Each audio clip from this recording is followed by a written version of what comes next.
Hi friends, welcome to my channel. இன்றைக்கி terracotta jewellery பற்றி ஒரு பேசிக் டீட்டெயில்ஸ் பார்க்கலாம். டெரகோட்டானா என்ன, டெரகோட்டா ஜுவல்லரிக்கு என்னென்ன ப்ராசஸ் இருக்குது, டெரகோட்டா ஜுவல்லரிக்கு தேவையான பேசிக் மெட்டீரியல்ஸ் என்ன அப்படிங்கிறது பார்க்கலாங்க. டெரகோட்டா ஜுவல்லரி தெரியாதவங்களுக்கு இந்த வீடியோ கண்டிப்பாக யூஸ்ஃபுல்லாக இருக்கும். வாங்க வீடியோக்குள்ளே போகலாம். ஃபர்ஸ்ட் டெரகோட்டானா என்னென்னு பார்த்துக்கலாங்க. டெரகோட்டாங்கிறது இயற்கையாக ஒரு வகையான களிமண் எடுத்து அதை காய வச்சு ஃபைன் பவுடர் பண்ணி அதுக்கப்புறம் ஃபில்ட்ரேஷன் ப்ராசஸ்லாம் தாண்டி அதுக்கப்புறம் நம்மளுக்கு ஒரு க்ளேவாக கொண்டு வந்து வச்சுருப்பாங்க.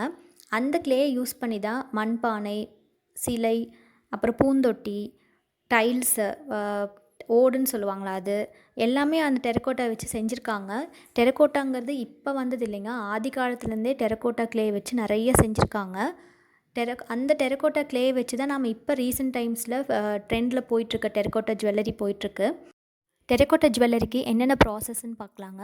ஃபர்ஸ்ட் டிசைன் ப்ராசஸில் ஃபார் எக்ஸாம்பிள் நம்ம இப்போ பெண்டன்ட் செய்கிறோம் அப்படின்னா க்ளே எடுத்து அது க்ளே நல்லா ஃப்ளாட்டாக தட்டி விட்டுட்டு நம்ம பெண்டன்ட் என்ன ஷேப்போ அந்த ஷேப்புக்கு அந்த க்ளேவை வெட்டிட்டு அதுக்கப்புறம் அந்த பெண்டன்ட் மேலே அந்த ஷேப் மேலே நம்ம என்னென்ன டிசைன் வேணுமோ அதெல்லாம் கொடுத்துட்டு அதுக்கப்புறம் அந்த பெண்டன்ட் மாற்றுறக்கு உண்டான ஹூக்கு, அப்புறம் பீட்ஸ் வேணும்னா பீட்ஸு எல்லாமே ஆட் பண்ணுறது தான் டிசைன் ப்ராசஸ்.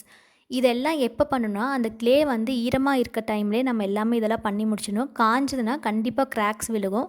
கிராக்ஸ் விழுந்தால் பேக்கிங் ப்ராசஸ் அப்போ பெண்டன்ட் வந்து கண்டிப்பாக உடையும். ஸோ டிசைன் ப்ராசஸ்னால் நம்ம க்ளே ஈரமாக இருக்கும்போது எல்லாம் பண்ணுறது தான். டிசைன் இப்போ கொடுக்கறது, ஹூக் மாட்டுறது, இதெல்லாம் தான் டிசைன் ப்ராசஸில் கவர் ஆகும். டிசைன் ப்ராசஸ்க்கு அப்புறம் ட்ரையிங் ப்ராசஸ்னால் நம்ம செஞ்சு வச்ச பெண்டன்ட்டோ இல்லை ஜும்காவோ எதாக இருந்தாலும் அதை எடுத்து நம்ம 2 நாள் சன்லைட் கடியில் நம்ம காய வைப்போம். ஸோ அதுதான் ட்ரையிங் ப்ராசஸ். நம்ம வந்து காய வைக்கிறது ரொம்ப இம்பார்ட்டண்ட்.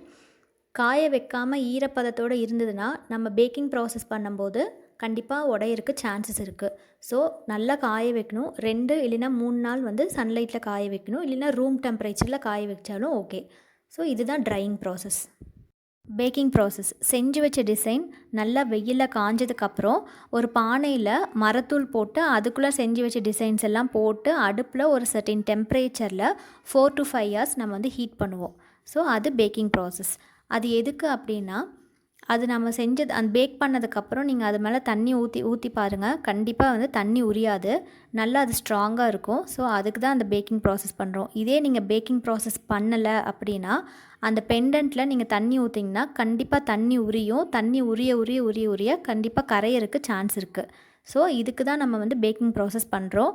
பேக்கிங் ப்ராசஸ் ஸ்கிப் பண்ணிவிட்டு பெயிண்ட் பண்ணிங்கனாலும் கண்டிப்பாக தண்ணியில் பட்டால் கரையும். அதனால் பேக்கிங் ப்ராசஸ் கண்டிப்பாக இம்பார்ட்டண்ட். பேக்கிங் ப்ராசஸ்க்கு அப்புறம் பெயிண்டிங். அக்ரிலிக் பெயிண்ட்ஸ் இல்லைன்னா மெட்டாலிக் பெயிண்ட்ஸ் யூஸ் பண்ணிக்கலாம். நம்மளுக்கு என்னென்ன கலர் வேணுமோ அதெல்லாம் பெயிண்ட் பண்ணி முடிச்சதுக்கப்புறம் நம்மளுக்கு ஒரு ஷைனிங் எஃபெக்ட் வேணும் அப்படின்னிங்கன்னா வார்னிஷ் யூஸ் பண்ணிக்கலாம். வார்னிஷ் யூஸ் பண்ணி ஒரு நாள் ஃபுல்லாக காயட்டும். காஞ்சதுக்கப்புறம் அசம்பிளிங் பண்ணிக்கலாம். வார்னிஷ் வந்து ஆப்ஷனல் தான். நீங்கள் உங்களுக்கு ஷைனிங் எஃபெக்ட் வேணும்னா வார்னிஷ் யூஸ் பண்ணிக்கலாம், இல்லைனாலும் பிரச்சனை இல்லை, நல்லா தான் இருக்கும் பார்க்குறக்கு. பெயிண்டிங் முடிச்சுட்டு நம்ம அசம்பிள் பண்ணணும். இப்போ பெண்டன்ட்டு, பீட்ஸ் எல்லாம் வந்து ஒரு நெக் செட்டாக கோர்க்கணும். ரோப்பில் இல்லை கீர் வயரில் கோர்த்து அதை நல்லா டைட் பண்ணி ஒரு நெக் செட்டாவோ இல்லை ஸ்டெட்னா ஸ்டெட் பேஸ் அட்டாச் பண்ணுறது, இதெல்லாம் தான் அசம்பிளிங் ப்ராசஸ். ஸோ இதெல்லாம் முடிச்சதுக்கப்புறம் நம்மளுக்கு கையில் ஒரு ஃபினிஷ்ட் ப்ராடக்ட் கிடைக்கும். ஸோ இதெல்லாம் தான் டெரகோட்டா ஜுவல்லரிக்கு உண்டான process. Design, drying, packing, painting, assembling process. 5 process முடிச்சா தான் நம்மளுக்கு ஒரு ஃபினிஷ்ட் ப்ராடக்ட் நம்ம கையில் கிடைக்கும்.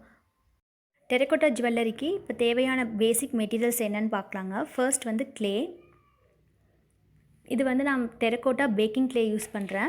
இதுக்கு வந்து கண்டிப்பாக பேக்கிங் ப்ராசஸ் பண்ணணும். இது இல்லாமல் ஏர் ட்ரை க்ளேன்னு ஒன்று கிடைக்கும் கடையில். அது வந்து நம்ம பேக்கிங் ப்ராசஸ் பண்ண வேண்டியதில்லை. ஏர் ட்ரை க்ளேயாக இருக்கும் பட்சத்தில் பேக்கிங் ப்ராசஸ் வேண்டாம். டேரெக்டாக நம்ம காய வச்சதுக்கப்புறம் நம்ம டேரெக்டாக பெயிண்டிங் பண்ணிக்கலாம். பட் இதுக்கு வந்து கண்டிப்பாக பேக்கிங் ப்ராசஸ் பண்ணதுக்கப்புறம் தான் பெயிண்டிங் போகணும். இந்த க்ளேயை வாங்கி வச்சுட்டு ஒரு ஏர்டைட் கண்டெய்னரில் போட்டு வச்சுக்கிட்டிங்கன்னா அந்த க்ளே வந்து காயாமல் இருக்கும். ஸோ இது ஃபர்ஸ்ட் க்ளே. செகண்ட் வந்து மோல்டு. இதுக்கு பேர் குவில்லிங் மோல்டு. இந்த மோல்டு வந்து பெண்டன்ட்க்கு, ஜும்காஸ்க்கு, பீட் செய்யறக்கு இதெல்லாம் கண்டிப்பாக ரொம்ப யூஸ் ஆகும். இந்த மோல்டு கண்டிப்பாக வாங்கி வச்சுக்கோங்க.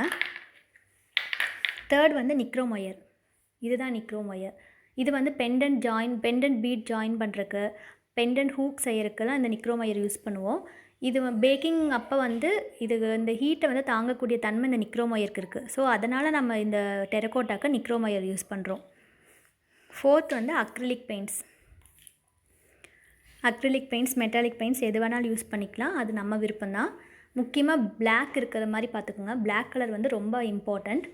பேஸ் கலராக பிளாக் அடிச்சுட்டு அதுக்கப்புறம் தான் நம்ம மற்ற கலர்ஸ்லாம் கொடுப்போம். So acrylic colour, metallic colours வாங்கி வச்சுக்கோங்க. அப்புறம் பெயிண்ட் ப்ரஷ். பெயிண்ட் ப்ரஷ் வந்து ஷார்ப் டிப் இருக்கிற மாதிரி வாங்கிக்கோங்க. ரொம்ப சின்ன டிசைனுக்கு வந்து அந்த ஷார்ப் டிப் வந்து நல்லா யூஸ் ஆகும். ஷார்ப் டிப்பு கொஞ்சம் பெரிய ப்ரஷ்ஷும் வாங்கி வச்சுக்கோங்க. அடுத்து கீர் ஒயர். இது வந்து கோல்டன் கலர்லேயும் இருக்கும், சில்வர் கலர்லேயும் இருக்கும். நான் கோல்டன் கலர் வாங்கியிருக்கேன். கீர் ஒயர் வந்து பெண்டன்ட் கோர்க் இருக்குது, பீட்ஸும் பெண்டன்ட்டும் கோர்க் இருக்குது. கீர் ஒயர் இல்லைன்னா நம்ம ரோப் கூட யூஸ் பண்ணிக்கலாம். இந்த மாதிரி ரோப் யூஸ் பண்ணிக்கலாம், பிளாக் ரோப்பு. நான் வந்து கீர் ஒயர் ரெண்டுமே வச்சுருக்கேன். கீர் ஒயர் வாங்கினீங்கன்னா கண்டிப்பாக வந்து கீர் லாக் வாங்கணும். இது வந்து கீர் லாக். இந்த கீர் லாக் எதுக்கு அப்படின்னா, நம்ம வந்து பெண்டன்ட் கோர்த்ததுக்கப்புறம், இப்போ நான் ஒரு நெக் செட் காமிக்கிறேன். பெண்டன்ட் கோர்த்ததுக்கப்புறம் நம்ம வந்து இந்த இடத்துல வந்து அந்த கீர் ஒயர் வந்து இப்படி ஹூக் மாதிரி போட்டு இந்த இடத்துல நம்ம அந்த கீர் லாக் போட்டு அமுத்தி விடுவோம். ஸோ அப்படி அமுத்தி விட்டோம்னா இந்த பீட்ஸ் வந்து வெளியில் வராமல் இருக்கும். இங்கே தெரியுதுங்களா? இதுதான் கீர் லாக்.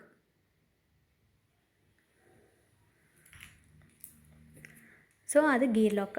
கீர் லாக் அப்புறம் ப்ளையர்ஸ் அண்ட் கட்டர்ஸ். இது கட்டர். கட்டர் வந்து நிக்ரோம் ஒயர் கட் பண்ணுறக்கு, கீர் ஒயர் கட் பண்ணுறக்கு அதுக்கு யூஸ் ஆகும்.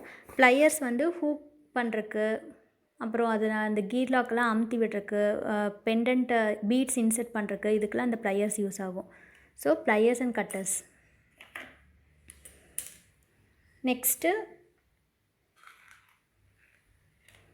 Stud base. ஸ்டட் பேஸ் வந்து அந்த ஹூக் டைப்லேயும் இருக்கும், பின்னாடி நம்ம வந்து அட்டாச் பண்ணுற மாதிரி இருக்கும் ஸ்டட் பேஸ். அது வாங்கி வச்சுக்கலாம் நம்ம டெரகோட்டா தோடுக்கு, ஸ்டட்டுக்கு. ஸோ இதெல்லாம் தாங்க ரொம்ப பேசிக்கான மெட்டீரியல் டெரகோட்டா ஜுவல்லரிக்கு. இது வந்து கண்டிப்பாக இது தேவை. இதுக்கப்புறம் வந்து ஆப்ஷனலாக நிறையா இருக்குது. குக்கி கட்டர்ஸ், ஷேப் கட்டர்ஸ், அப்புறம் வார்னிஷ், இது எல்லாமே எக்ஸ்ட்ரா தான், நம்ம ஆப்ஷனல் தான். வாங்கினாலும் வாங்கலாம், இல்லைனாலும் ஒன்றும் பிரச்சனை இல்லை. ஸோ இது வந்து பேசிக்காக வேணும். கண்டிப்பாக டெரகோட்டா பண்ணுறேன்னா இதெல்லாம் பேசிக்காக வேணும். நான் டிஸ்கிரிப்ஷனில் கொடுக்குறேன், என்னென்ன மெட்டீரியல்ஸ்னு டிஸ்கிரிப்ஷனில் கொடுக்குறேன். டெரகோட்டா ஜுவல்லரி மேக்கிங்க்கு என்னென்ன ப்ராசஸ், என்ன மெட்டீரியல்ஸு இந்த வீடியோ பார்த்து தெரிஞ்சிருப்பீங்க. இந்த வீடியோ பிடிச்சிருந்தா லைக் பண்ணுங்கள், ஷேர் பண்ணுங்கள், சப்ஸ்கிரைப் பண்ணுங்கள். நன்றி, வணக்கம், வாழ்க வளமுடன்.